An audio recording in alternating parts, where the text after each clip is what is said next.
Hey, we appreciate y'all hanging out with us again. From the ashes we rise, blazing strong. We are the Black Phoenix Podcast. Your host MC with my co-host TR. TR, what's good, man? Hey, everything is everything. How are you doing today? The Bay getting smacked up, so this is the perfect time for me to hop on and do a podcast because I'm a sore loser, especially when they getting smacked up like this. I do want to start the show off by taking a quick shot at somebody Yeah, because I've just about had it with this chick on the View that we've been talking about. What's her name again? Sunny. Sunny Hostin. Sunday host, and I've about Yep. had it with this lady, but I'm going to take this opportunity not to take a jab at her, but I'm going to give Senator Nina Turner her flowers because I saw her response, and she's actually been on people's necks that's been coming for Black men lately, and I just want to say I respect that. I don't always agree with her politically, but I respect what she's doing because she realizes we are important. I don't know why the Dems have decided to come after their second most loyal group of voters, but hey, it is what it Yeah. is. Yeah, it's I saw Nina's response. I've seen it, so I have seen some responses from other Black journalists or people they bring on CNN. The issue, well, they are right in asking why aren't you guys going after the white crowd, the white men, white women, and to some respect, I think they are going after white men, but they're not going after white women. I haven't seen anyone really go after white women. And then also, why aren't they going after the Jewish community? Because I ain't seen Dougie Doug, come out here and be like, "Hey, Jewish community, J. Crew, come out here and vote for my Black queen." I ain't seen nobody come out there and say anything for the J. Crew, so that you know who-ish. I'm trying to figure out if he's a beta or not, honestly. Is he a Yeah, handler? Is he a beta? he Is he is. just some lukewarm dude? I don't know. It's hard to tell, man, because I don't know. The jury's out on him, but one thing I do know for sure, Dems, do better with your masculinity. It's pretty trash right now. Yeah, I think there's I've never seen anyone mess up their campaign this badly, especially going towards the right before the election. Because I didn't if they have never said anything about recognizing Black men or at least acknowledging that the vote for Black men, I think for most people they knew there was an issue. But when they brought it to light, when they started covering it, they did such a poor job with it. And then Obama came out here and you had Magic Johnson. And then you had some other folks just come out here say just some really dumb things about what Black men Jamal Bryant, Roland Oh Martin. my, Jamal Bryant. Ooh, Now let me tell you what Jamal Bryant and Roland Martin have in common. ooh, They stand on manhood until the real man walks up on them wanting to have a conversation, then they call it for true. security. Because I've seen videos of both of them getting run off by dudes who just like, hey, this ain't your group, bro. This ain't for you. We Yeah. stand we stand on manhood over there. Yeah, exactly. And Jamal Bryant, who recently had a meeting with, or not a meeting, but just allowed Kamala Harris to use the church as her political, one of her political campaign homes. She's there, and that separation of church and power and that stuff doesn't exist anymore. I thought And that's what the liberals wanted, though. Separation of the church and state. you think they would, but they are not going that way. They are doing everything they can to get this Hindu Indian woman elected. And for whatever reason, like Kamala, who did not grow up in the Black church, who did not grow up Black, she is at the Black church pandering for votes. And on one hand, I'm encouraged that the Black community is starting to realize that the Black community is being used by Democrats. But on the other hand, we still got a lot. There's still a lot of people out there that are still drinking the Kool-Aid, mainly the Boomer generation, because they think that what they're fighting for is the same thing we're fighting for 50 years ago, and that's not even the case. That's not even nowhere near the case. We are looking at a situation where the Democrats are doing everything they can to keep the power, and then also they're going to dismantle the U.S. There's no way that the Democrats or the Democrat Party is a place for like masculine men or families and women. They're getting dragged along with the ride. I mean, some women are they're waking up as well too, but they're getting dragged into it because now they're at the point where it's like, hey, I didn't, Sonny, you ain't speaking for the Black community. you are mixed, I believe. I think she's mixed. Yeah, she's mixed. I thought And she always self-identified as she didn't even start doing the black thing, as far as I know, until the last year or two. It's always been I'm Puerto Rican. I think the Afro Latina yeah, talk from her is relatively new. yeah, it's definitely is. It's funny how a lot of that stuff is starting to pop up nowadays, where people are like, "Oh yeah, I am black, by the way," but it's something that they are just messing up. They're just fumbling with, and it's going to bite them in the ass. So, you know, Yeah, we'll see. I still don't know how November is going to go, but we'll see.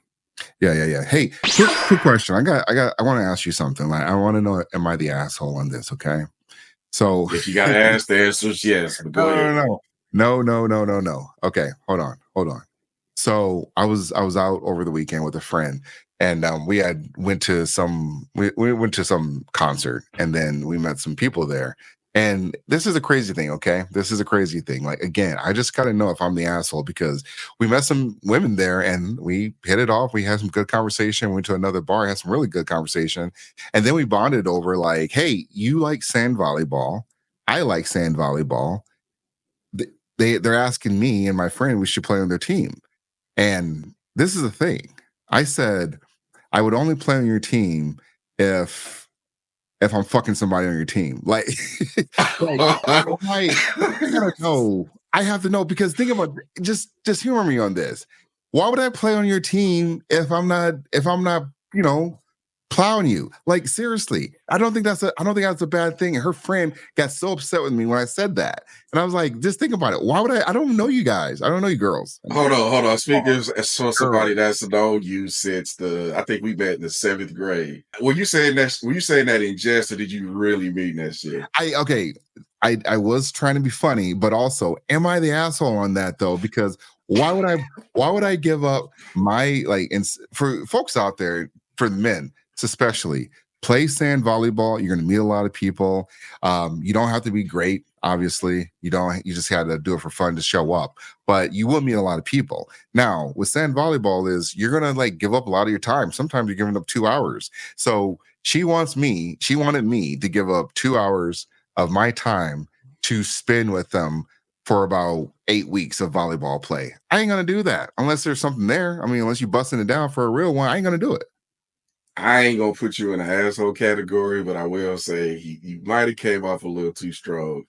But Uh, I know a couple people that play sand volleyball. One thing I know for sure about sand volleyball is if you hang around long enough, cheeks is getting clapped. there it is. You could have just played it chill and just see what developed, whether it be her or another teammate or whatever. But them sand volleyball players, they be getting it in, man. Yeah, I guess that is true. I guess I could have played the long game on that, but I just wanted to know where I was at. So, okay, I'm not the asshole. Got it. All right, For let's get. some reason, before we start, now you got me on this tangent. For some reason, women do this thing where they like to pretend like they're not bigger freaks than we are. They like to act like they offended by questions or statements that you make. But Mhm. we all, at this point, I think we all know that women have higher body counts than men. So ain't nobody trying to hear that no more in Well, 2024. yeah, exactly. And we're talking about like, and I just think I was like, everyone, like, again, I'm not a body count guy. Like, no matter what number you give me, I'm gonna be like, that's still too many. But I just throw it out of my mind. It's just I'm like, I don't want to know your count. It's just too many. But again, when it comes to, like, committing the time, like, or maybe this might be a conversation for women. Actually, I'm out of focus here. What's going on? There we go. All right. When it comes to women, like, again, if you're just asking a guy to play on your team, he's probably going to be thinking you're going to give him some sex, like, just respectfully. So just keep that in mind going forward. If you do ask a guy, unless he's like a good friend of yours, which it's still weird that he's going to commit time to play on your team and not want more. But maybe there's some out there. But Yeah, I guess. life is strange. All right. Let's get to the first block. But I'm not sure for sure. Yes, men should always lead with their wallet. Men of means should always lead with their successful men, as the question is asked, should always lead with their wallet. Should men lead with their money? No. But I'll go deeper than leading with money. Darwin, are we kind of close? We're on the same page, brother. Yeah. You see, the question is asking, should I lead with my wallet? This is mine. I've had this one for a long time. Have you guys ever seen Pulp Fiction, the movie? Yep. This is my bad motherfucker right here. For those that know, here is a bad motherfucking wallet. You see, in this wallet in which I lead with is much more than just money.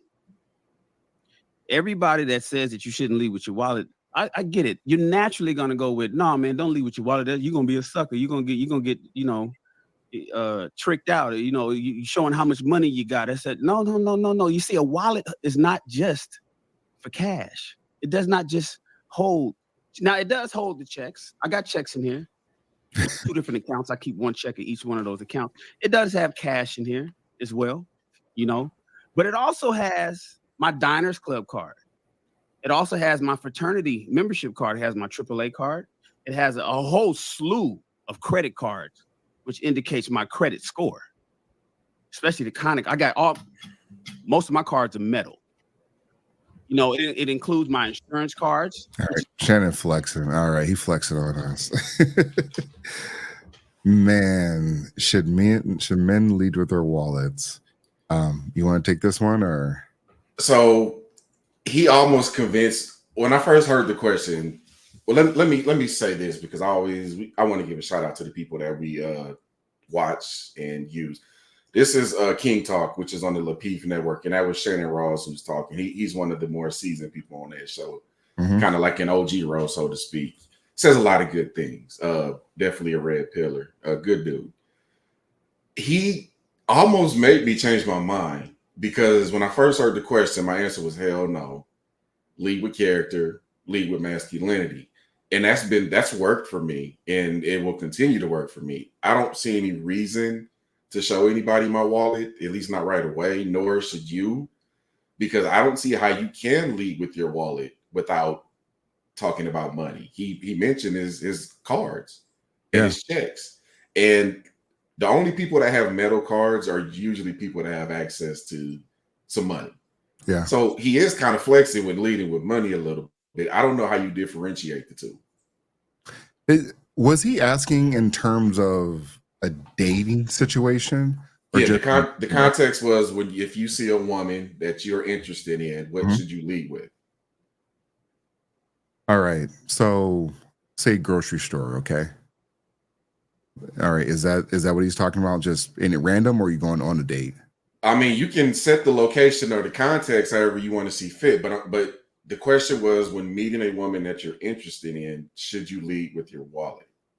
Yeah. And the only reason I asked that, though, what if like leading with your wallet can actually not just mean your wallet, but say your car, or when you get on dating apps, people lead with their wallet by showing them doing something, showing, I have like a boat, I have a motorcycle, I have like a 4-wheeler, or I go to these types of places. Like, you're still leading with your wallet to some degree, which, and the question is, should men lead with their wallet?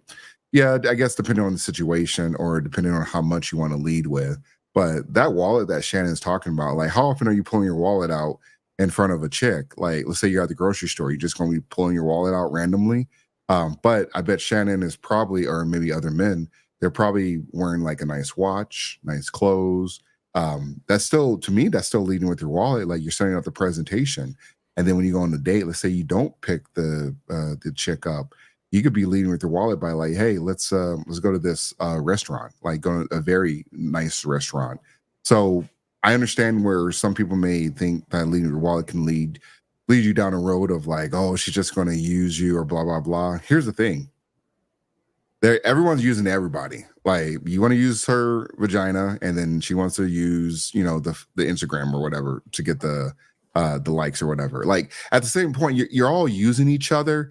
But I think for most people, for most men, they got to get out of this mindset that you do not want to be used, because you're going to be used. Like, unfortunately for a lot of men, you just end up getting used. And I think some men want to be appreciated while they're being used, or some men want to come out there and say like, hey, this is not you. You're asking for too much too early. This is not going to work for me. So as long as you know what's going on, or you know that you're going to, this is a person you don't mind using resources or being around or having them use your resources, because again they're using you. That's what leading your wallet. I believe that's what leading your wallet can lead to, but I don't think it's a big deal or as big a deal as some people may detract from it. So how do you, if you lead with your wallet, how do you practice simp prevention?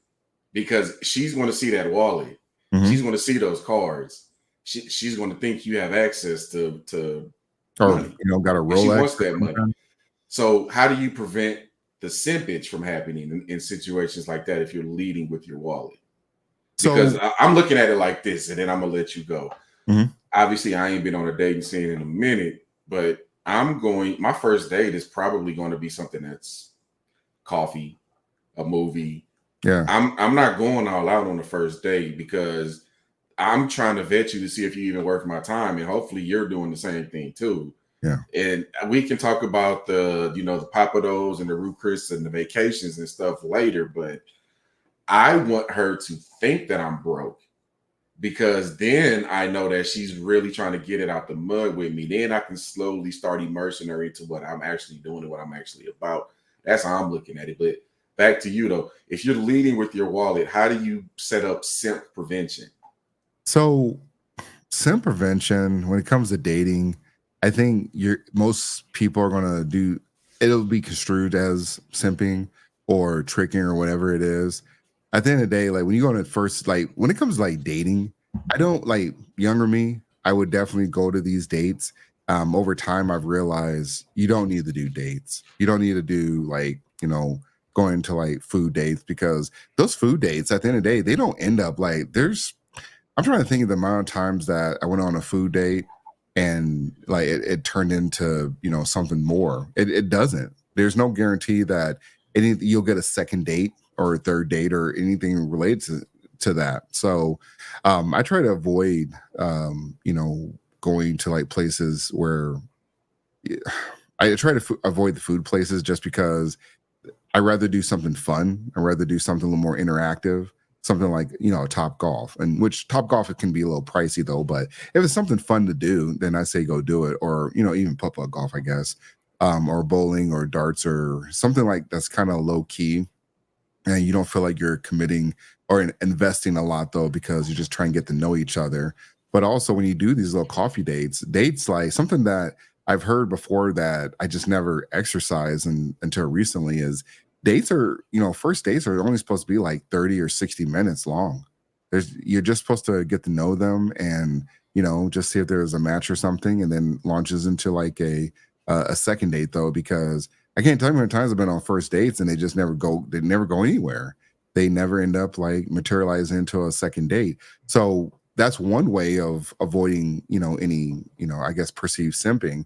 But I still think that you're still going to be spending something though, because you're not just going to, show up in some basketball shorts and a t-shirt.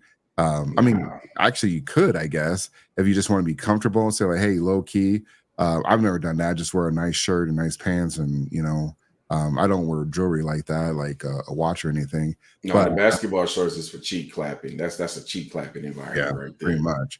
I will say people will definitely judge you if you have like a Samsung phone, or if you have a Samsung phone.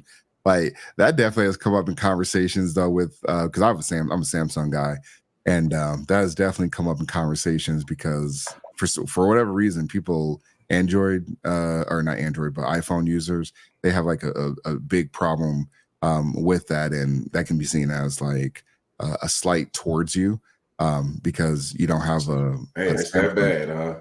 or you have an iPhone. So it sounds like I think I agree with you. Relationships are transactional, essentially, is what you're saying, right? Yeah, oh, they're 100% transactional. It's funny. It took me a very long time to realize that as a married man. Hmm.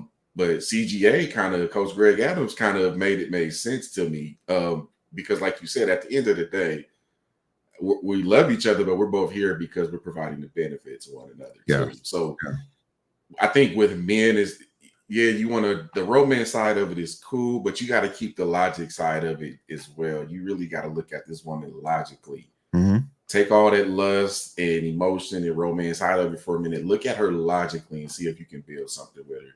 Yeah. I still say you should lead with your masculinity because in my theory, my humble opinion, there are not a whole lot of women walking around right now who have seen what real masculinity looks like. That's why I always get so frustrated when I hear the words toxic masculinity because there's no such thing as toxic masculinity. Hey, for real. Every example you can give me a toxic masculinity is an example of no masculinity.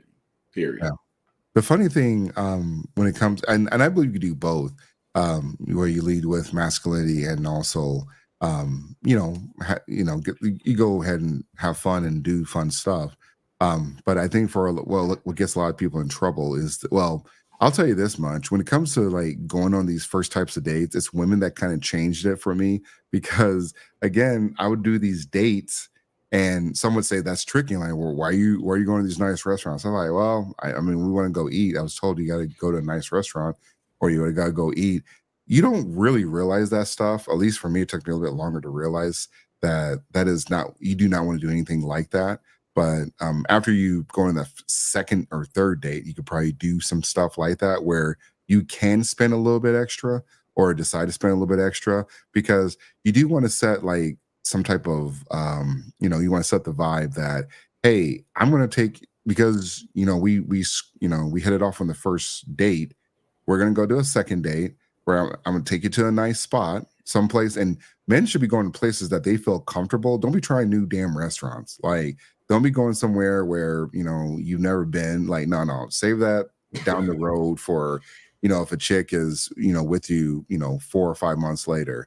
Don't be going to some new place and like, well, aren't you worried about people recognize you or the wait staff? That's actually a good thing though, that the wait staff or they would recognize you because you want them being comfortable with you because they're probably going to look out for you, like give you a nice seat or make sure they're very attentive to your table as well too. That's something else I picked up from CGA. But men, you should kind of be going places where you're comfortable at, and then also it's a nice restaurant because you also become very knowledgeable of what's on the menu, because there are plenty of times when I went on a date and I'm like, ugh, like what do I pick? Or it's kind of a flex. I've only done this a few times. Like, hey, I'll order for you. Like, like you're gonna love this. Hey, that going places you recognize.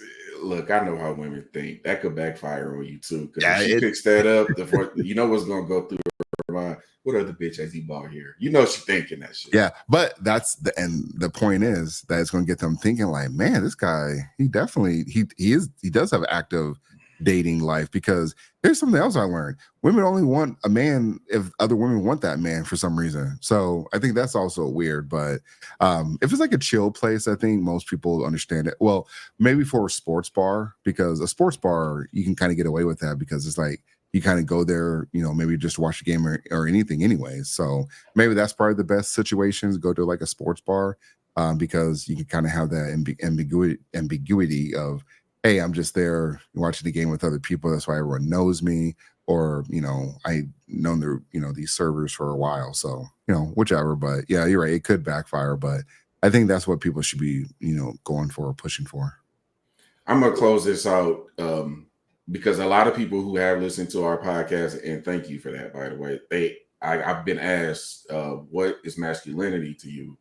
And I'm going to keep saying this. There's this book called The Way of the Superior Man by David Diada. I really recommend you read that book. It'll put a lot of stuff in perspective for you, and it's an easy read. Yeah. And, if you really want to know what masculinity is or what's not masculinity, take a look at the Kamala Harris campaign. So they are the opposite of masculinity. Tim Walz, the opposite of masculine. Doug Emhoff, the opposite of masculinity. And that's why they have a man problem. But anyways. Oh, man, you said a mouthful. Pause. Yeah, pause. What the fuck? All right, we're gonna jump to the next subject. Sexual discipline. A lot of y'all just want them to only have sex with you when you feel like having sex. And if you ever thought I wasn't discussing consenting adults, you, my dear, probably need to step out the conversation, go get some therapy, or wait and ask some more questions.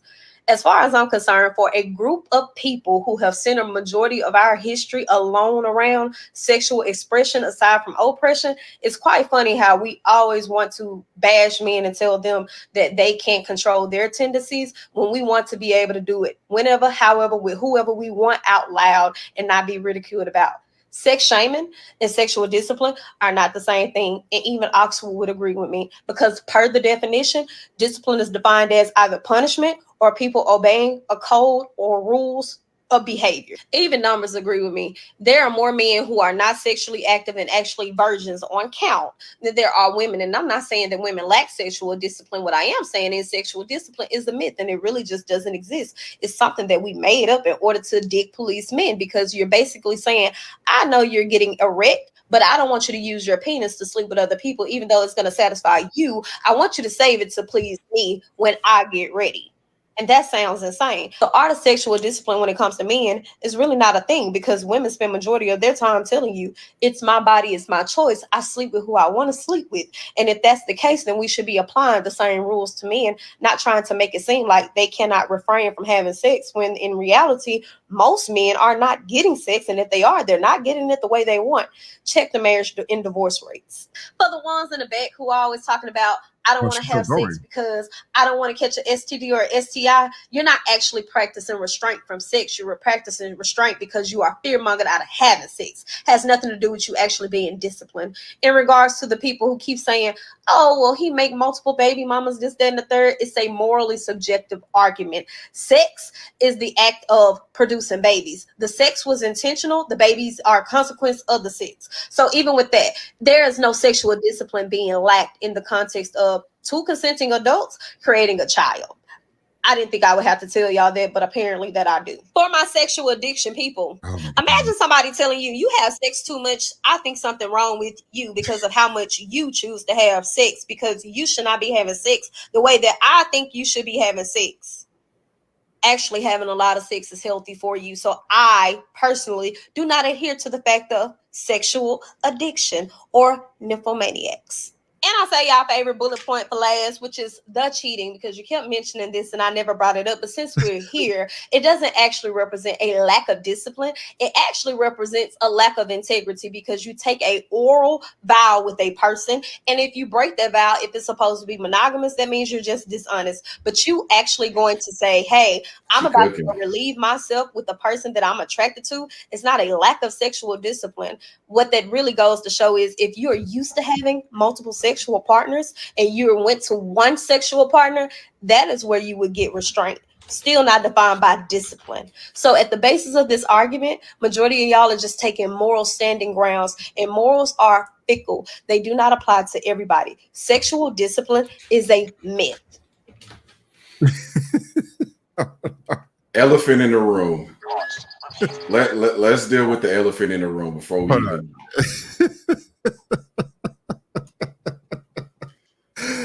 Let me get this. Did you hear that? Look, I heard her talking, and that's what I heard. Elephant in the room. Mm-mm. I am a happily married man, but I have eyes. Oh boy, do I have eyes. She had them girls out. She definitely had them girls out, which is ironic talking about a sexual discipline video. I didn't notice. So check this out. I'm married, and I talk to a lot of people who are married. And I just pulled up a New York Times article from March of 2018 to substantiate this. The number of men in sexless marriages jumped from 9% to 20% in 2018. Husbands ain't getting no cheeks. They're not. And whoa. They're not. And here's the thing. Especially if you're a Christian, how do you let that fly? This whole my body, my choice thing flew out the window when we said I do, man. Look, I get it. You tired sometimes. You had a bad day sometimes. Okay, I'm gonna give you grace for that because you a good wife. But when it's time to go, it's time to go. Yeah. Like, I don't care if we got to schedule it. I don't care if we got to hire babysitters, do it. It got to be done, man. I know too many married men who are not getting it enough from their wives. Or here, this one's even worse. They're getting it, but the enthusiasm that comes with it is terrible. Absolutely terrible. And I could preach about this all day. And no, I'm not trying to justify cheating, but what I am trying to say, and I've talked about this before, the number of people, the problem with monogamy is the monogamous people are the laziest. They're the laziest. You don't do the stuff you used to do to keep them and winning. You more than likely have gotten fat and out of shape and let yourself go. And you probably changed as a human being entirely. Like, I don't understand. This is not up for negotiation. If you want me to only be exclusive to you, she talked about sexual monopolies in that video. All of these women want you to be, they want to monopolize your sexual satisfaction, but they don't want to be responsible for it either at the same time. Yeah. And I'll say this, the nympho thing, she talked about nymphos a little bit. I think that's a myth too. I think you just marry somebody who's sexually incompatible with you. There's people that go at it like 6-7 days a week. They've been married for years. Yeah. You got to think about sexual compatibility too, especially men. We know how important sex is for men. Yeah. Yeah. I'm not gonna lie. I wasn't even listening to her. Like I could not. You couldn't get past them, huh? I already stopped sharing it, but I was like, I don't know what this girl was talking about. Like, it wasn't until like she got to her third or fourth point, I'm like, oh, she's still going. Like, oh, let me try to listen to whatever she was trying to go into. Here's the thing, you're absolutely right. So the whole sexual discipline thing. Look, if you're in a relationship, and I agree with you that the cheeks are not being clapped in and a lot of times in those marriages, sometimes in these long marriages, or not long marriages, but long relationships as well too, because for whatever reason, and I think for a lot of people, they don't realize that for a lot of men just have to be men want. You're asking that guy to just only be with you, and for a lot of men, when we don't, like, women could just pick up a phone. They can pick up your phone. They can just go to the grocery store. They can, they already know it's ready to go for them. They just got to give a guy a look or send a text, and it doesn't take much. But for men, I mean, we probably have like, for men in general, there's probably going to be like every now and then you might get something thrown at you, especially if you're a married guy. Sometimes I feel like sometimes you get thrown. I feel like from what I've heard is that you get thrown at you more often once they find out that they can't have you. But for a lot of men, like in those marriages or relationships that they're not doing anything, they're becoming less of themselves, because part of like that whole marriage thing is you got to be able to have sex with your girlfriend or your wife or whatever, and you're making a discipline. But it's like a forced discipline. Like, yeah, I'm disciplined. Like, well, Chris Rock said it the best. You're as disciplined as your options, or you're as faithful as your options, I suppose. But women don't do it. That's 100% true, by the way. I believe that when Chris Rock said a man is basically as faithful as his options, I believe that. Yeah. So for people like me who are monogamous and married, I think the key for me is to keep myself out of unfavorable situations. Like whenever I'm out hanging out with friends, I look at I call it the D to P ratio. If there's more P's than D's in that room, and the women is heavily outnumbered the men, and some weird stare downs and conversations happening, I'm like, man, let me get on out of here, because I ain't trying to mess up nothing, man. I'm gonna just go home to the crib, watch some movies, and get it in. But look, I keep going back to this because marriage has been branded so terribly nowadays. It's all about first of all, whoever came up with happy wife, happy life, somebody slapped the hell out of it. Hey, the same boomers that are voting from Kamala. I know I got a lot of Kamala smoke today. It's true. Probably. Look, at the very least, it should be happy spouse, happy house. But no, man. Like, no, I'm not. This is not up for negotiation, because why am I with you if you're not willing to meet this? Mm-hmm. Because at the end of the day, I'm going to get it. I'd much rather it be from you. I'm going to do everything I can at it to make sure it is you, but you got a job to do too. Now, what I'll say to the men is a lot of times, most of us who are in any type of good shape can get going just like that. Sure. You kind of got to do all that extra stuff with the women. You kind of got to flirt with them and like talk about their feelings, like say goofy stuff to them during the day, like stuff that we, it doesn't logically make sense to us, but you do have to screw a woman's mind before you screw her vagina. Like you have to, like you can't skip that. Yeah, that's why a lot of pookies begin to cheeks though, because they got all the time in the world to do all that crazy shit, that side dude fucking bullshit that they got all the time to be getting up on your girl, being that work husband and everything, just all that silly stuff. And it's it's unfortunate though, because for a lot of men, as things get busy, as you go out there and provide for your family, provide to have your, make sure your kids have like an amazing life, your wife has an amazing life, you're still catching wreck. So the whole sexual, you can be disciplined, but what if you find out that your wife is, getting her cheeks clapped by homeboy at the at the gym or at your job? Like you were being, disciplined because you don't want to, screw up your marriage or anything, and she's not being disciplined, which it's another question you want to ask. Like, can women be monogamous? Because I'm starting to see women are not monogamous as much as non-monogamous as much as men are. My theory is that no, they can't. They're just trying to be men and trying to serve as karma for the way we've been in the past. But personally, I think it's much easier for a guy to think about it. We could take down a woman who we find incredibly attractive, but we despise everything else about her. We might do that anyway. I don't know too many women who can do stuff like that. So I don't know, man. I think we do have this role reversal thing going right now where a lot of these women are presenting masculine and they trying to be like that, but they ain't built for that type of life. They really not even close. Not even like I don't know why women want to be out in the streets like that though, because like I said, I think I said this last week where I have like a close friends. I have some friends that are married and then friends that aren't close, but I still know them. And I mean, I don't know their, their sexual situation or whatever's going on in there. But for a lot of people, it's I can see why. Like I'm at that part where I'm seeing a lot of divorcees getting on the dating apps talking about like, hey, I'm looking for a partner and I'm looking for, someone I can have fun with, my forever person. And I'm thinking like, God, they don't know yet. That person doesn't exist.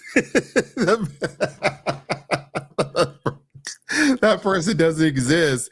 And this is, what?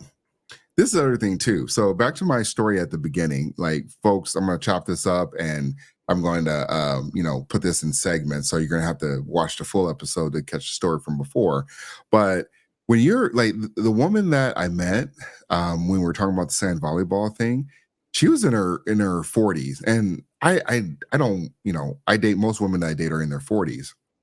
Here's the thing. You are going to have to be like what Cam said about his wife. And even though that woman wasn't my wife, you're going to have to be like what he's looking for. Because for me to want to like be in a relationship at that point with someone like that, you're going to have to be, you don't have to be an amazing person, but I mean, I better be drained. Like you, I'm just saying like for guys, like, why would I, want this 40, I think she was like 45, 46 version of herself. And like, there's someone in their 40s or someone in their 30s. Like, I'm just saying like, why, like for a lot of guys is like, what are you going to be able to bring to this table? And if you just say just box, then you better be hell of a good box then, because if we're not going to be serious or anything, then you got to be like, you got to be off the walls. You got to be like ready to like, really go after it. But this whole like, being disciplined and, discipline someone like that, because I'm in my 40s and I'm not looking for, whenever I see people that say they want someone that's, that life partner thing, I just swipe left. I don't even look at them because to me, you're on here for the wrong reasons. Then you're supposed to be on here just to meet people, yes, but you're not going to find your life partner on here, not even close. And if that was the case, then you'd be you'd be off the app by now. How many guys you got to swipe through to find your life partner? He ain't on there. And it's the same thing with the guys thinking like, hey, my wife is on here. Your wife is getting dicked down by these other guys. So if you want to think she's on here, fine, be my guest. But I'm guarantee you, in most cases, she's not on there. What about that one? Well, they got lucky. They got off the. They weren't as picky, but that ain't gonna be you. You like what you like, and just like what I like. But a lot of them are not gonna find it on there. First of all, if all she bringing to the table is box, that's a waste of time. Look, and the problem with us as men is a lot of us are so damn goofy that we think that if she's giving you this great sex and you think that that's all she has to do and you're satisfied with that's goofy to me. Like, nah, she gonna have to do more than that. The coldest thing I heard it was. Hold on. Is it? Are we saying when I say the whole box and everything? I just meant like I'm not. That's not somebody to take serious though. Oh, okay. You talking about just for play, not for yeah, just okay. 100% for that. Like, okay, that's different. Yeah, I know there's going to be. You got to have more than that. I'm not finding that as the case though, because a lot of like when it comes to the thing that women or men get a lot of flack for on dating apps and just in general is that sometimes people just think they're one-minded, single-minded. No, if you find the right guy, you're gonna have all types of conversation. Or if you engage the right guy, you're gonna have all types of conversation. He's gonna look past, it's not just gonna be about sex, it's gonna be about more things. But I don't think a lot of women know how to do any stuff like that. And what I find is that a lot of them are terrible at communication. Because they don't have to. They've never had to work. And I think cold approach killed a lot of that. Yes. And I think these goofy ninjas that give all these compliments and gifts for no reason killed all of that. I think the absence of their daddies killed a lot of that, even though we can see that those numbers are turning around. And a lot of women are raised to be entitled, and they don't get those reality checks until it's too late. Yeah. Kevin Samuels said the coldest thing a long time ago, and it stuck with me ever since. And it hurts, but it's true. A woman is born with value. A girl is born with value. She loses it as she gets older and erases some of her purity. She can work to maintain it and keep it, but she's going to lose some of it. We, on the other hand, are born with no value. Mm-hmm. Our value develops over time based on our outcomes and the work that we do. So it's a dynamic shift, and people need to figure that out, man. Like I'm of the philosophy that ain't no virgins out here. Number one, none. Right. I listen to people tell dating stories. Ain't no virgins out here. So get that out your head right now. I will say this. There was a chick that I did date for a little bit. She lost her virginity at 18. So, and see, the fact that we looking at that like that's late is a problem too. I know, but it's like from what I've heard from other people, it's like younger than that. But you're not going to get no virgin. Like 18 is probably you're lucky if you get 18. Or I mean, hell, I was 14, so I'm looking at her like, damn. Yeah. But for what it's worth, though, I regret that because I had no feelings attached to that lady at all. It should at least have meant something. That's the lady. Yeah. Oh, I never told you the story, did I? Let's just say when she found out how old I really was, she was pissed. She was pissed. I'm not going to air what her age was, but let's just say I started growing facial hair early, and I was very tall by age 14. Yeah, I'm just going to leave it at that. Jeez. Yeah, man. I looked her up on Facebook like a couple years ago. She looks terrible too. And I'm not the one to talk about people's looks, but she was a high school athlete, but now it's like, nah. But yeah. Hard left. All right. Well, I guess we got that out of our system. Shout out to Paradise Paris. She was spitting some facts, but she definitely had the girls out for the world to see. Here's the thing. And I know we were about to close this out though, but whenever I know sex sells, and again, like I said, I wasn't even listening to her until like so she knew what she was doing. It just undercuts the whole point because she's trying to have a serious message. Sorry, I'm just Not gonna listen. Not gonna listen, unfortunately. So I mean, I'll listen at some point, but not in the first 30 seconds, I guess. So Oh man. all right, next block. All right, so the WNBA, the season is over. And I mean, look, they had a lot of buzz this year. Ratings were up. They backed out their collective bargaining agreement. TR, I turn it over to you. What are your thoughts on the WNBA's current season and where they're going in the future? Yeah, I think what best sums it up. But what the WNBA is doing, they're just a bunch of ungrateful players. Like, just ungrateful. You finally get your product is relevant to a lot of new WNBA fans. Now, I don't think I've watched one WNBA game. I saw clips. I saw some of the stuff that was trending. I just didn't get into WNBA like that, but I did enjoy some of the storylines that were coming out. I do enjoy like seeing some of the highlights because ESPN was putting out some of the highlights. I'm like, oh yeah, that's pretty good. But I mean, they had a bunch of. Unfortunately, if you just watch the highlights, you would think there's only 4 teams, and one of them is the Fever. So I think they had a good season, Caitlin Clark effect.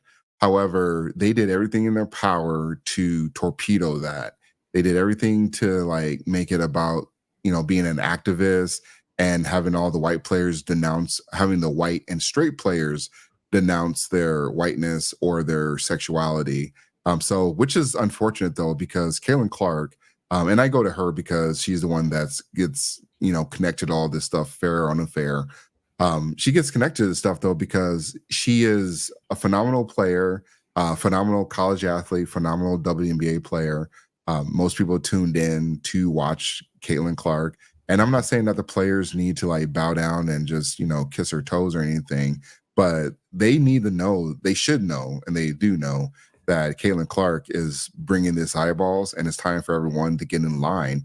Because if you want this sport, if you want to make more money and you want this sport to go further, because the people before this sport didn't go anywhere. And I just heard that they backed out of their the CBA, and they're trying to. Oh man, if I can find the article, I will. I'll show it here. But and I'll kick it to you to kind of talk about it as well. But they said something to the effect that they might do a lockout. Who? What? Yeah.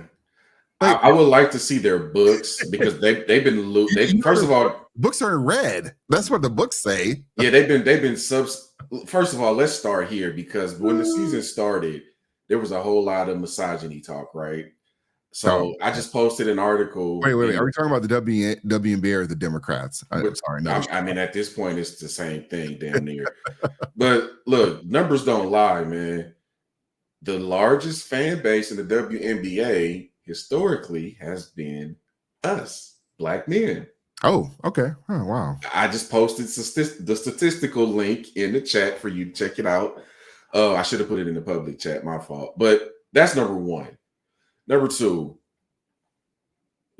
not only are we their biggest fan base, but they're subsidized by the NBA. So again, let's be real. Most of the NBA's revenue comes from Black men. So what are we doing here? So that's number two. Number three, Caitlin Clark and Angel Reese, you have to look at them the same way you looked at Larry Bird and Magic Johnson. The NBA was going bankrupt until Larry Bird and Magic Johnson came in. And I don't care what they say. They sold tickets based on race.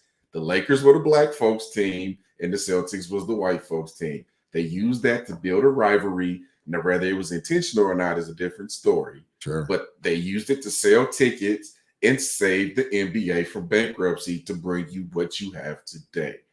Right. I said from the beginning the WNBA should have did the same thing with Caitlin Clark and Angel Reese.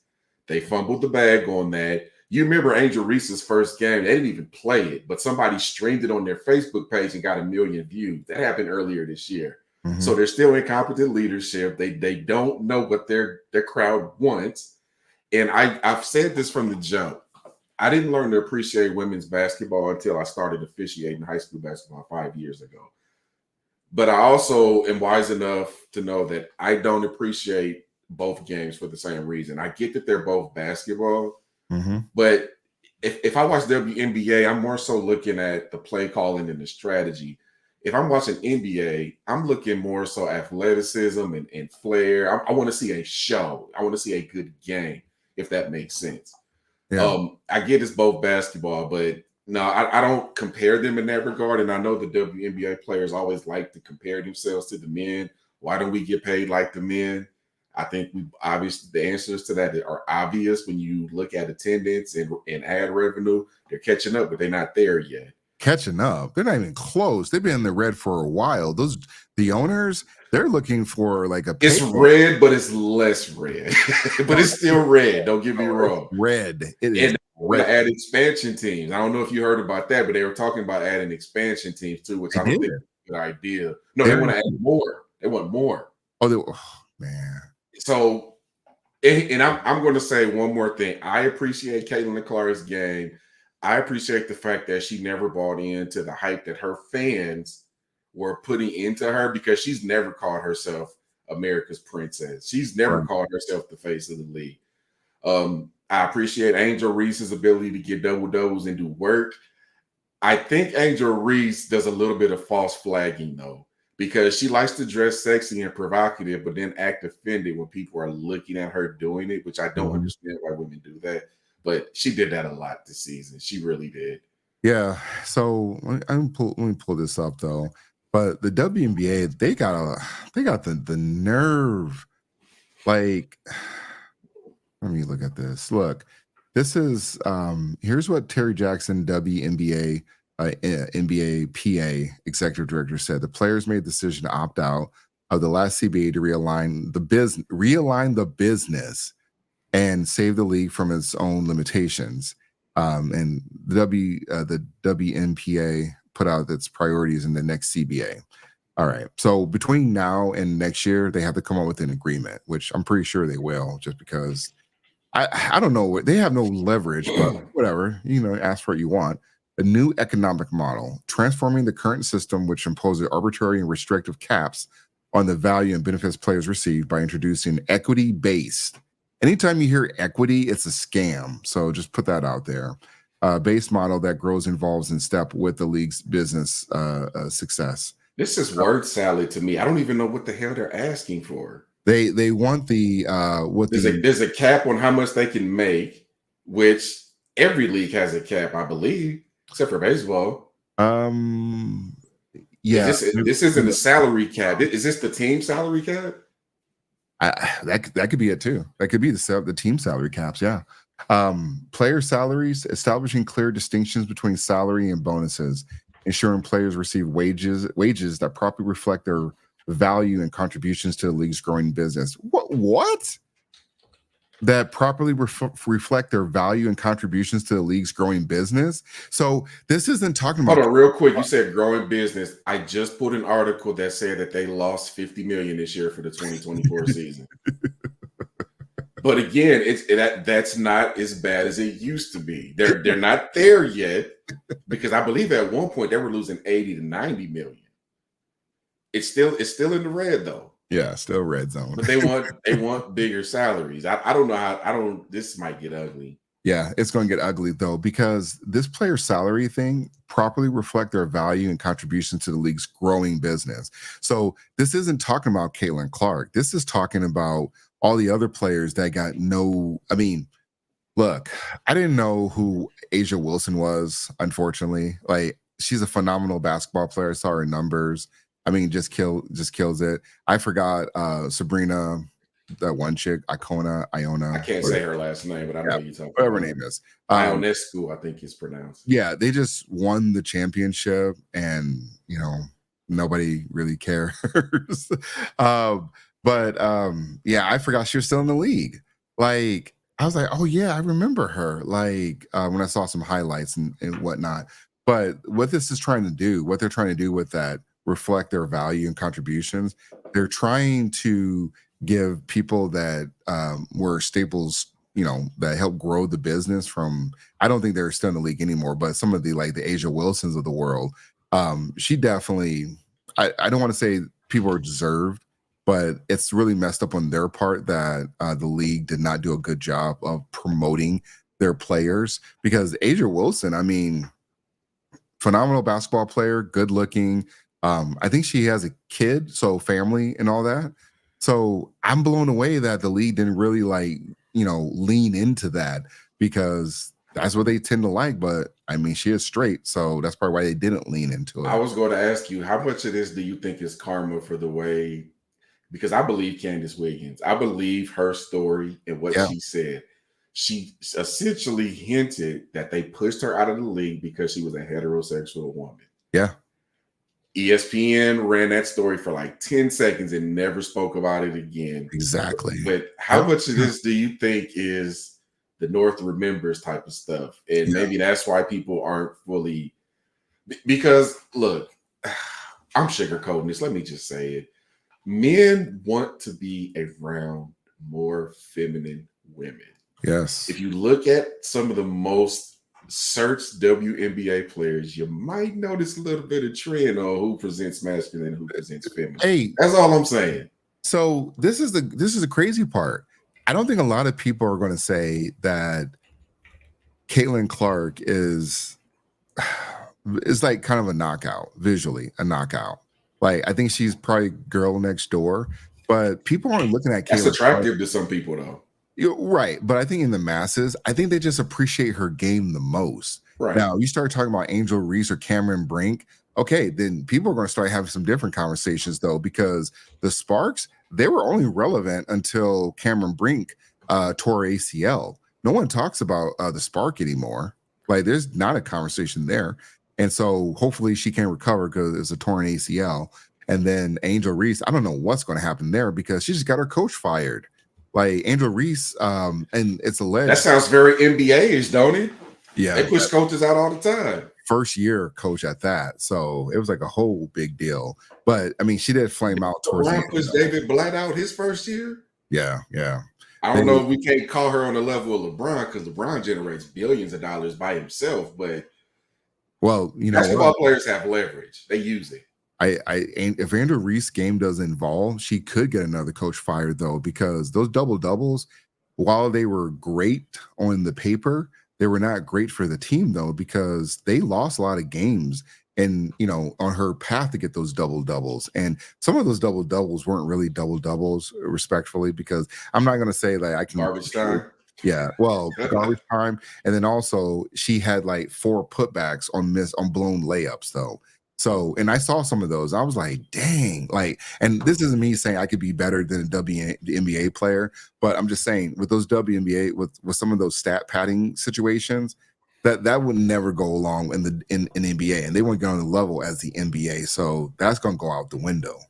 Dude, I think women's basketball has gotten better every year since I've started officiating it. Like, seriously, when I started officiating 5 years ago, I was like watching freshman girls that could barely even dribble the ball.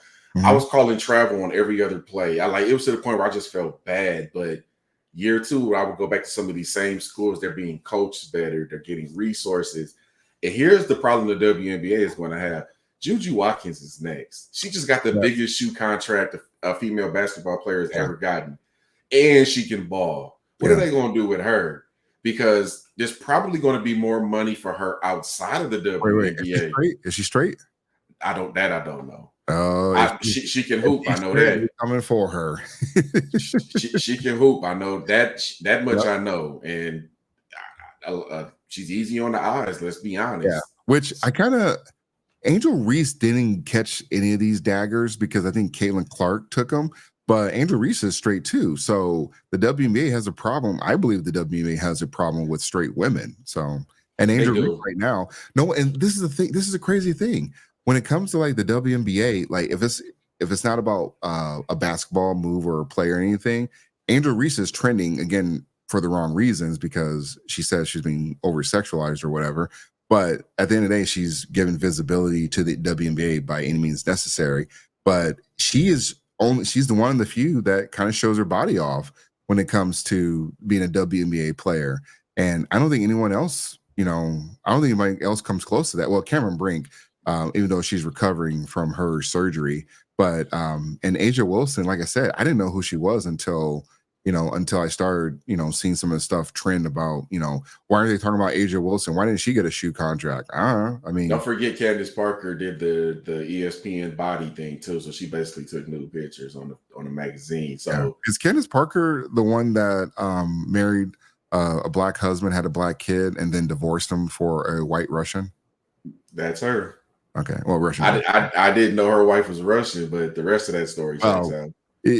I take that back. I don't And know. if I recall, that's one of the few rare instances that a woman had to pay alimony to a man. Yeah, It's funny how that works when the rabbits got the gun. she met her future wife when she was overseas. So you know how they bonded.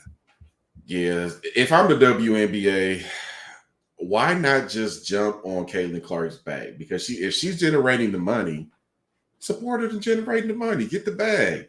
I get you've been a vet in the league for a long time, but they're not checking for you. They just not. I am, because I enjoy a good game of basketball, but I'm in the minority. Well, that TV contract is only here because of Caitlin Clark. I don't care what anybody says. That TV contract, the eyeballs, the attention, and to some degree, Angel Reese. Because without Angel Reese or without Caitlin Clark, no one's really checking for Angel Reese on a basketball level. They might check her because she's good looking, but she doesn't get that level of visibility because as much as they want to go after Caitlin Clark's fans, Angel Reese fans are the worst. Like you say anything, first of all, they're gonna call you racist or a bigot, and then everything's deemed as like some type of ism. Like it just goes a whole nother level with Angel Reese's fans.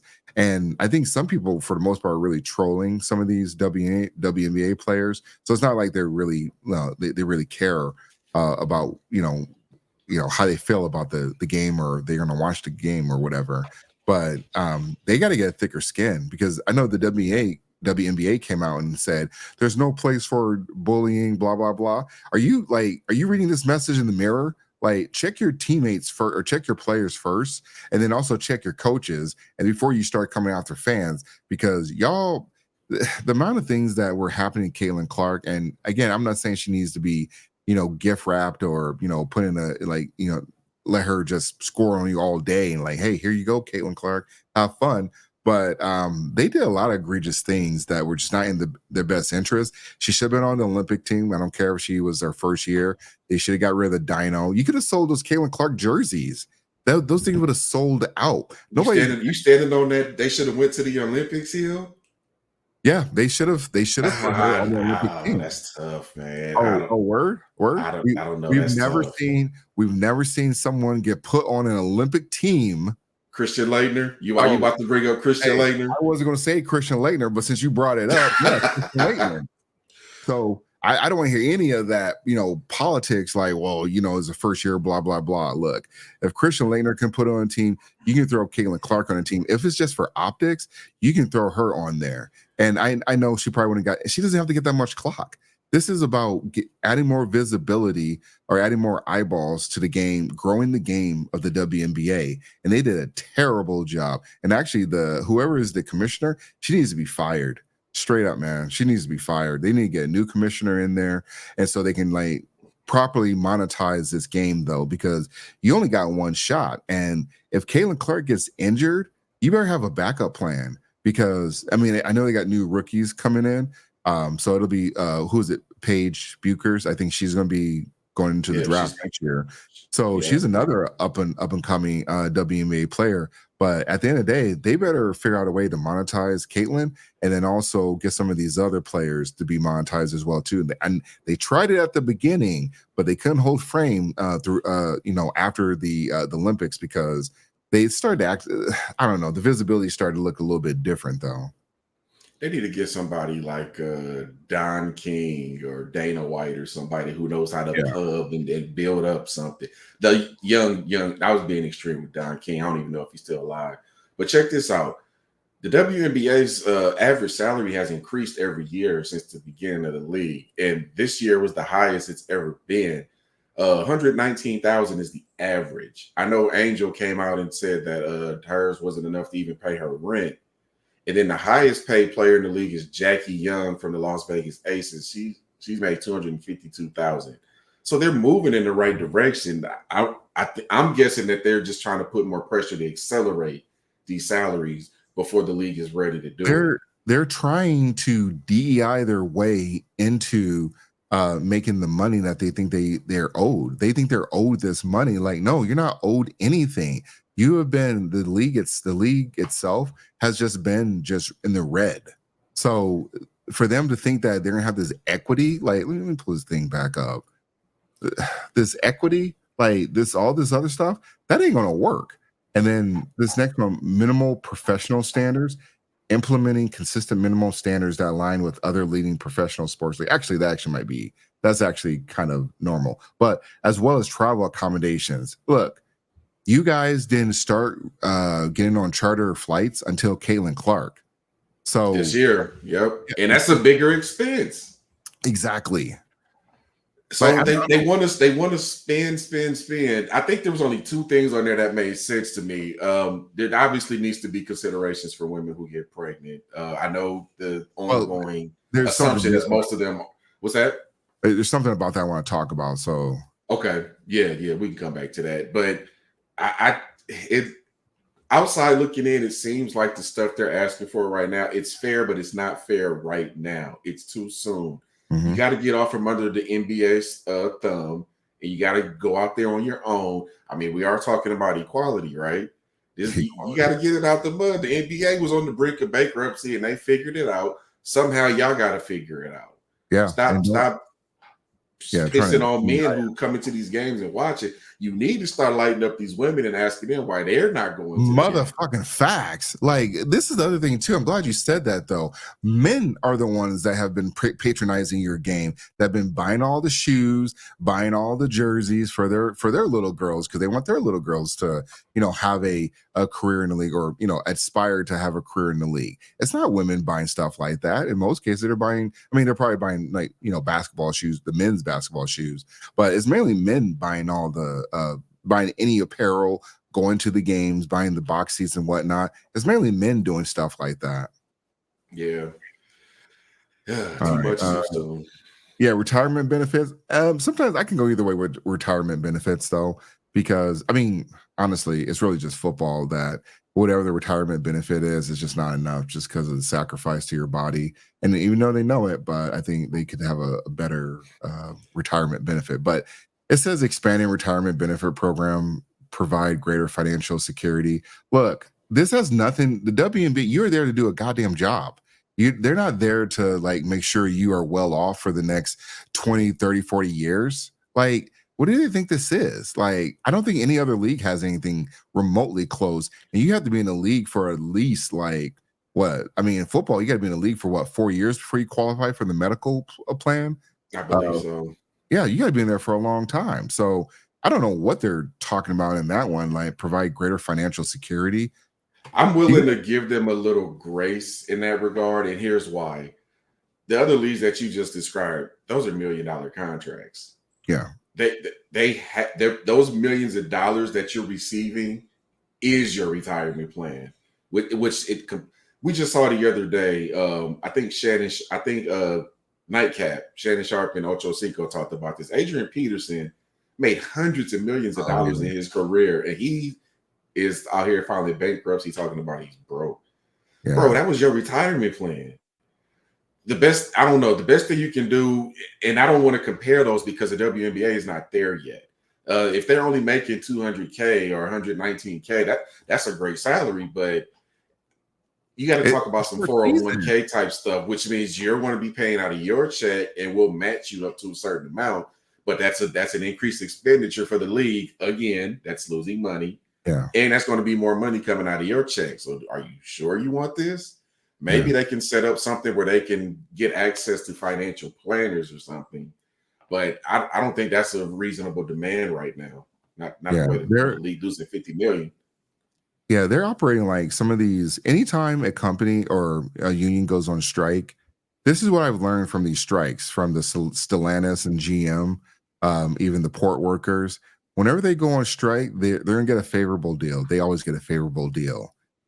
What they don't realize, or what most people don't realize that aren't paying attention, like UPS, they're going to lay off a good percentage of that staff down the road, or they even might close the facilities, the plants. So the WNBA is operating like that, like they have the leverage, and you really don't. And they're under no obligation to give you any of this stuff. Like maybe retirement benefits, I guess, or health benefits, I guess. But outside of that, they really don't have to do anything here because you guys don't make money. Kaylin Clark makes money. She could have went to the Big Three league and made her bag there. Like she could have easily went over there, and the WNBA would have been screwed. Yeah, this is going to get ugly. If they're going to stand 10 toes down on all of these demands, I don't know how they're going to get met. The pregnancy one is the only one that seems reasonable to me.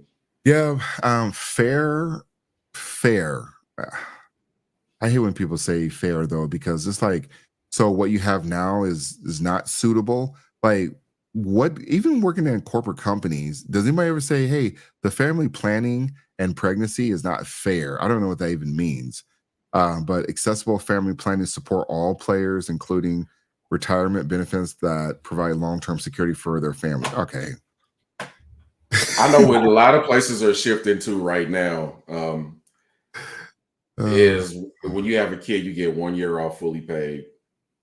I think that's probably something that's probably, they want something similar to that. There are more companies doing this, but again, this is going to get ugly because I'm looking at this from the players and the owner side. The owners, the commissioner, how in the hell are you going to afford all this stuff they're asking for? Yeah, they can't. Well, you know what they're asking? They're asking for in vitro. That's what they're looking for. Oh, yeah, that's going to be big. That's going to be big in the LGBT community. Yeah, the Brittany Griner route. That's the only reason they're asking for that. And that's not the company's responsibility. And some of these WNBA players, for the ones that don't want to have kids or have no problems having kids, this shouldn't be a negotiation thing. Why does this represent the entire league, this whole family planning thing? Like, I don't know what company even does anything that, any major sport or your company does anything close to that, other than, like you said earlier, is they give you a year off, and sometimes they give the dad, some months off or whatever. But outside of that, fair and accessible, like their activism is showing again, and they're just proving why the WNBA hasn't made any money. And once Kaylin Clark is out of the league, they're just gonna go back to obscurity again, because I don't believe anyone's going to be able to. I don't think they're going to be able to properly capitalize on their top talent. I'm a little bit more hopeful, but I do think they need a leadership change. I gave some examples earlier on how the commissioner and the league itself fumbled the ball way too many times. Juju was up next. There's going to be somebody after Juju. Women's basketball is getting better at the high school and college level. There's going to be more talent coming in, but they better learn how to manage it now, or this league will fail. Period. Yeah. It won't go past some of the top teams, and they got a bunch of. I forget. Was it 16 teams they have, or is it 8 teams? Let me see. I want to say it's 8. Oh, it might be 16 at this point. Let me double check. But for the record, I want to call out, in the 30 plus years that we've known each other, this is the most we have ever talked about the WNBA. I just had to call that out. I want these women to be great, but this ain't the way to do it. Mm-hmm. Yeah, it's it's unfortunate. The Aces are, let's see, 1, 2, 3, 4. I'm gonna just read them all. The Atlanta Dream, Chicago Sky, Connecticut Sun, Dallas Wings, Indiana Fever, Las Vegas Aces, LA Sparks, Minnesota Lynx, New York Liberty, Phoenix Mercury. That's 10. Seattle Storm, Washington Mystics. 12 teams in the WNBA right now. Mm-hmm. And they're talking about expanding. It just reminded me, you said the Spark. It made me think of this joke that who's that comedian that's he just did an interview with Trump. He's a who-ish guy. Andrew Schultz? Yes. He said, because he flamed Magic Johnson, he said, why are you worrying about black men? Your son should be playing for the Sparks or something. Oh, God. He's certainly tall enough to. Man. Shout out Magic and F you for talking about black men. So still the greatest point guard they ever played, though. But yeah, you was wrong for that. All right. We're going to go to the next block. Well, it was must-see TV last night. Brett Baier pressed Vice President Kamala Harris on everything from the border to the economy to Joe's mental fitness during her first formal sit-down interview with Fox News as vice president. And with less than 3 weeks to the election day, the Democratic nominee trying to make the case that she offers a new way forward despite being in power the last 3.5 years. If you're turning the page, you've been in office for 3.5 years. And Donald Trump has been running for office. What about? But you've been the person holding the office. Come on. So it was a tense interview at times as Harris tried to dodge some questions and point the blame toward Donald Trump. Toward the end of the interview, though, Brett says it had to quickly be wrapped up after her team signaled to him to stop. There are critics who look at what the administration did and say and think differently. Madam Vice President, they're wrapping me very hard here. I hope you got to say what you wanted to say about Donald Trump. There are a lot of things. There's more to say. I have much more to say. Madam Vice President, and they're giving me a hard rap. Well, I thank you for the time. Jeez. So let me set the temperature here. If you're a pro Kamala person watching this, I need you to understand something. Donald Trump called Brett Baier he said Brett Baier was aggressive with him too. Fair. So let's set the tone, and we've established that Brett Baier kept that same energy. Baier. Look, you're doing the same thing that they doing on CNN when they can't say Kamala Harris's name right. The point I'm trying to make is he kept that same energy with both of them. He didn't show favoritism for either one. He put both of them under the fire. So let's just start off with that. But you got it first. All right. Okay, first of all, Baier is only said one way. You're Baier, B-I-A. Baier, the ninja on Fox News. How about that? The ninja on Fox News. Kamala, Scamala, Kamala, Chameleon. Yeah, she has there's a bunch of ways to say that. Okay, so the Kamala campaign, they sunk her campaign. They sunk it because this wasn't a good interview by any means. Like, I don't care how they try to spin it, how they try to like say this was like a good thing, and she was definitely cooking on there. People that weren't paying attention or people that didn't watch the whole interview are the ones saying that, and those are probably the ones that don't really vote either too. So unfortunately for Kamala, she had a perfect opportunity, and I was actually thinking about this too. So again, I think Brett did a good job of just really doing his job, and he also pressed her on just like do you want to explain anything? Like, especially, she says she's a candidate of change, but she's not changing anything.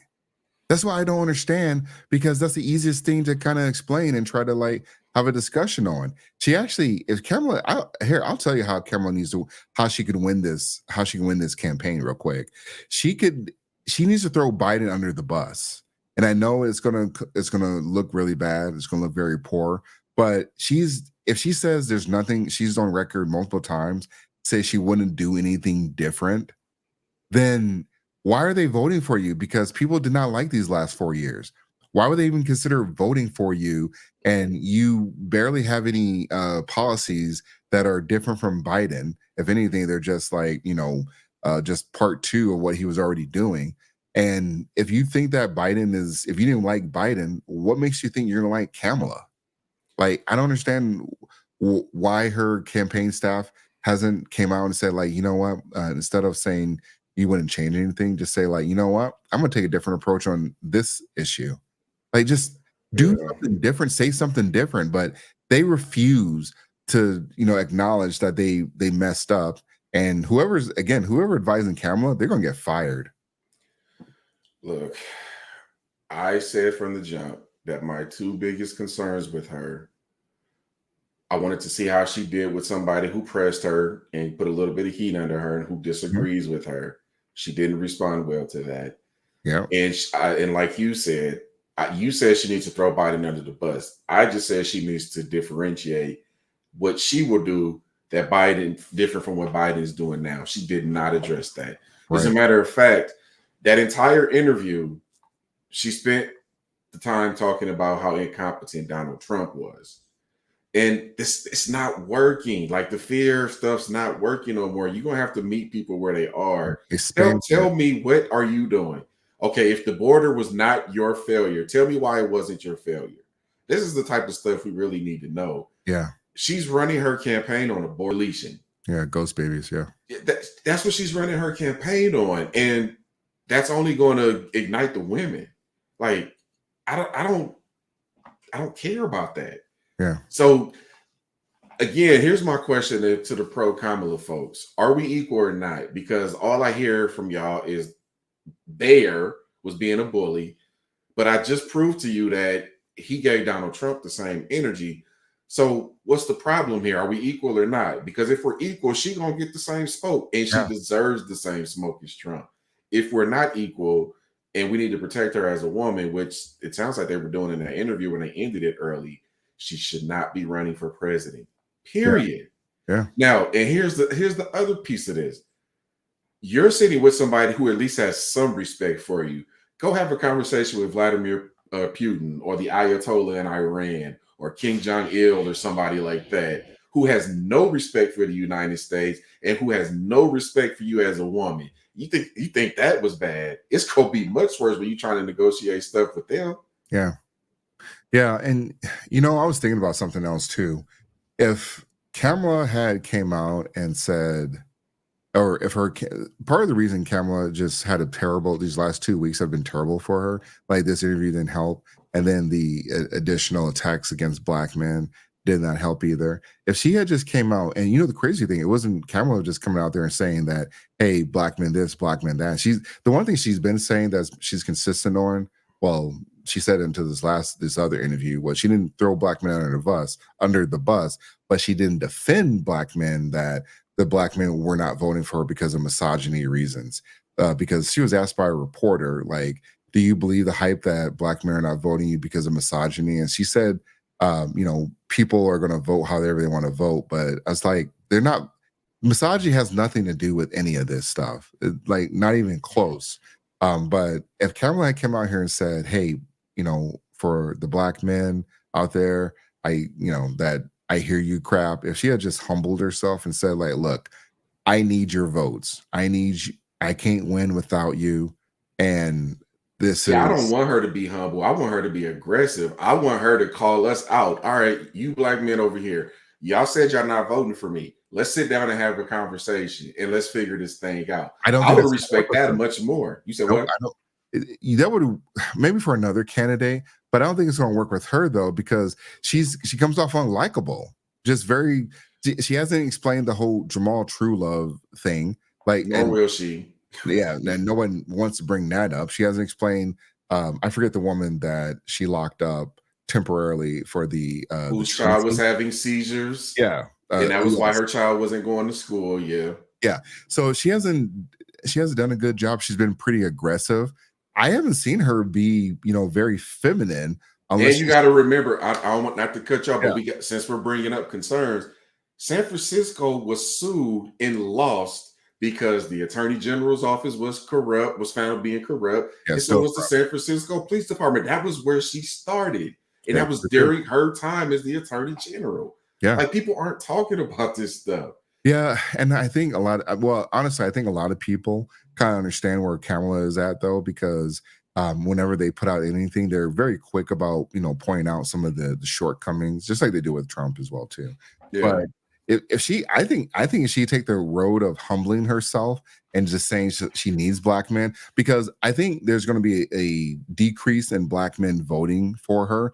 But to me, for the Black community to turn the page, so to speak, it needs to be like a reduction in the Black vote, like on men and women, because she's not good for men and she's not good for women, because what she's actually doing is very divisive, because she is pitting Black men against. I saw an ad come out. Oh man, if I had time, I'll find the ad.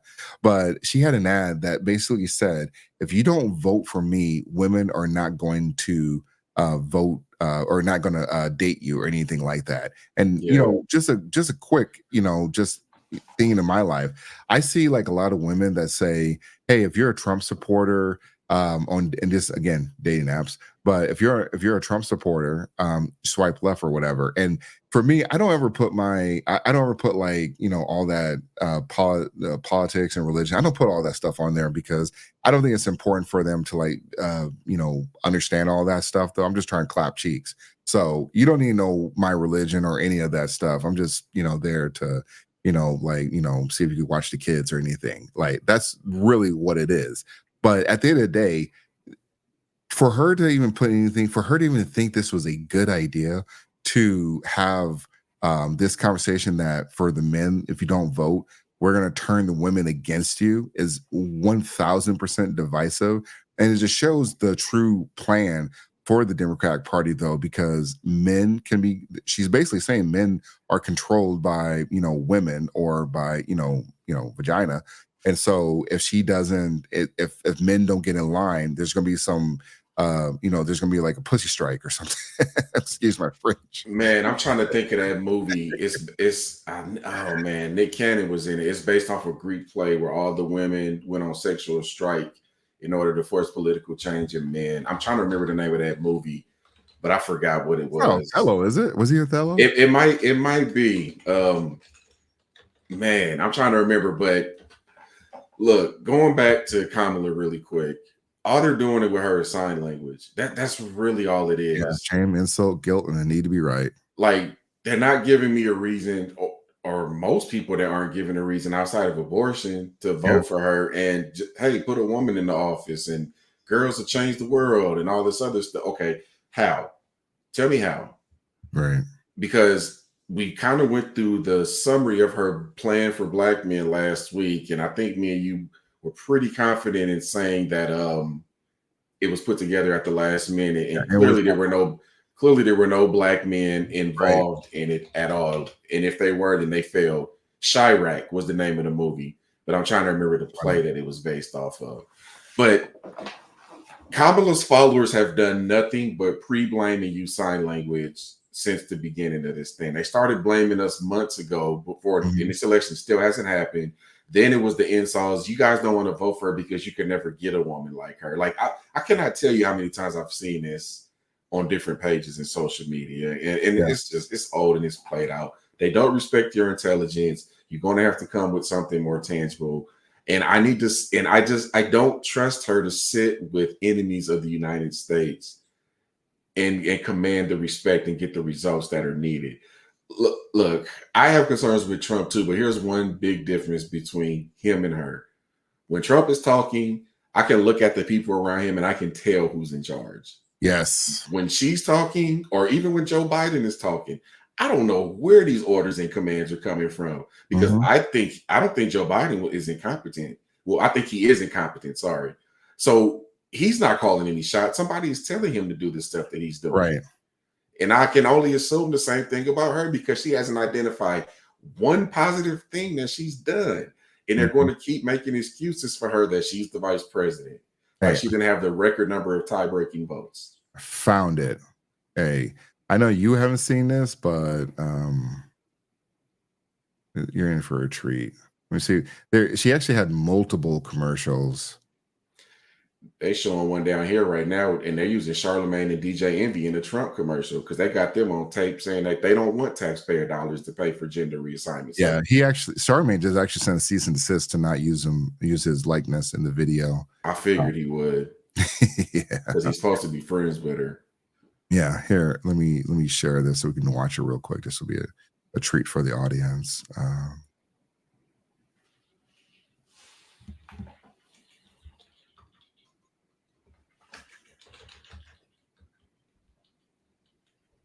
All right. Hello, ladies. I'm Trey. It's good to be here. What do you do and how much do you Work in finance, making six figures. How tall are you? 6'5". Do you have a plan to vote in November? Nah, not my thing. My God. Now, I will say every man should be voting, but just to throw the balloon pop in there, like, this man is 6'5". Like, obviously, they've never seen this. They've never seen a balloon pop, but 6'5", and the guy made 6 figures, which I know it's all the script and everything though. But it's like, nope, if you don't vote, yeah, I'm out of here. Let me find that. Let me see if I can find that other video too. But yeah, this one was a little more pointed towards black men, but she's out of control. Yeah, she definitely is. Jeez. To her credit, I'm gonna give her a little bit of credit. Who? Madam VP. Oh, man. Hold on. Can you hear this? Just a little bit. Man. Look, she has wisely stayed out of the what is your race conversation. She has never insulted anyone, but what she's doing is she's using her flunkies to do it. She's not actually the one her doing surrogates. Yeah, they're torpedoing her campaign. Yes, I agree with you on that one. As far as I'm concerned, the campaign was torpedoed from the jump because all of a sudden she got popular. Remember when she was running for president, she was one of the bottom people from the Democratic Party. She called Joe Biden racist. And that's another thing. Stop calling people racist if you're going to just turn around and just work and report to them later. If you call somebody racist, that means I'm permanently severing ties with you. Yeah, that's not a word to play around with. Yeah, and they're at that point where they're going to lose. This is the thing. I think there's going to be a big showing of black men not showing up to vote for Kamala. But if that happens, because they've been losing the black men vote or black vote in general, but black men more sharply. If that happens, the Democrats will never win an election ever again because black men know that the Democrats are just full of shit. They're BS. They don't care about black men. They're just more about pushing where they're fighting for reproductive rights, which are not under threat. I don't care what anybody says. Reproductive rights are not under threat. And Kamala cannot do anything about reproductive rights because people don't understand civics, apparently. She doesn't have the House there's no way she's going to get the House and the Senate. Even if they had a majority in the House and the Senate, they would never agree on it. And even let's say that did happen, it would be it'd get tied up in the Supreme Court would throw it out. They overturn it. Yeah. So there's no way they would even get close to even getting reproduction or making abortion like the law of the land or whatever it is. But at the end of the day, like Kamala, they messed up. They overstepped, and blaming black men was a way bridge too far for them. And then they had their surrogates come out there and start and continue to blame Sunny Hostin, for example, like we said at the beginning. She came out there and said what she wanted to say, and that should be a way bigger news. She should have came out and apologized to the public out there for even putting like her lips together to say such slanderous and blasphemous things about black men. And I know some people were like, well, she just said crazy and reckless. No one else. She didn't say that about any other men, any other people. Yeah, she spoke real calmly when she talked about white men and Latino and Cuban men, but with us, that's when the insults started flying. But again, I don't know why you and I'm talking to all you Dems that are listening, why do you insist on insulting your second most loyal political group? Yes. I don't get it. Yeah. Yeah, it's unfortunate. Oops, sorry. It's unfortunate, and it's unfortunate in the sense that,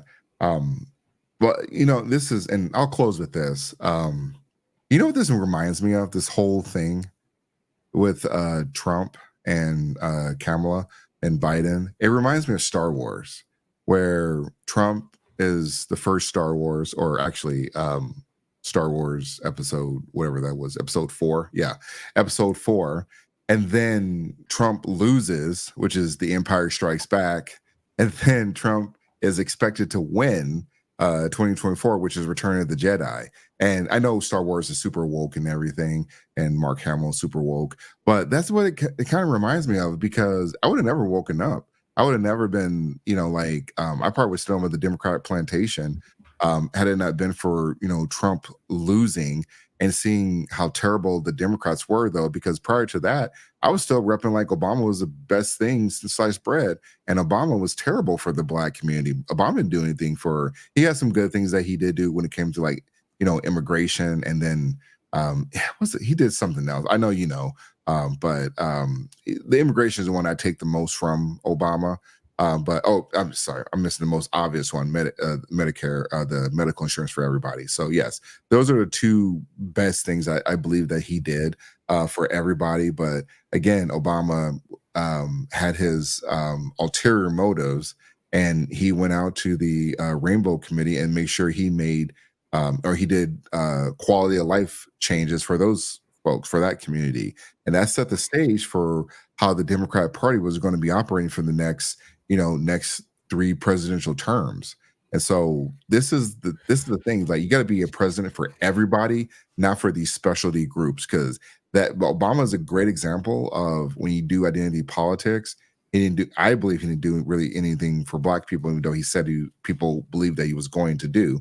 And then also when it came to like Biden and Kamala, thinking that, hey, these are the good guys, these are the bad guys. These are the folks that are making it difficult or going to lead you to World War III. So, a couple things. Number one, I've never seen a Star Wars movie, so I'm gonna just take your word for all of that. Man, you shouldn't have said that out loud. However, while you were talking about Star Wars, Gina Carano popped up in my head for a reason. So I did a quick search on her, and I saw it seems as if she won her first case against Disney and is going to trial for dismissing her. Was it for Star Wars or Mandalorian or whatever it was? Yeah, Mandalorian. And if Disney's smart, they'll settle it out of court, because that Discovery is going to sink them. Yeah, further proof that Disney is leaning left and they're trying to get everybody else out there who disagrees. But yeah, so look, this is a clusterfuck. I don't know why the Dems don't see it. Real quick, you can have the last word on this too. Look, I'm so frustrated with the Dems. I was a hardcore Dem until 2010. And I really look back and I ask myself, I think Byron Donald says this all the time. Was your life better when he was in office or when Joe Biden is in office? And I'm in essence, I'm calling Kamala Joe Biden because she has not separated herself from him.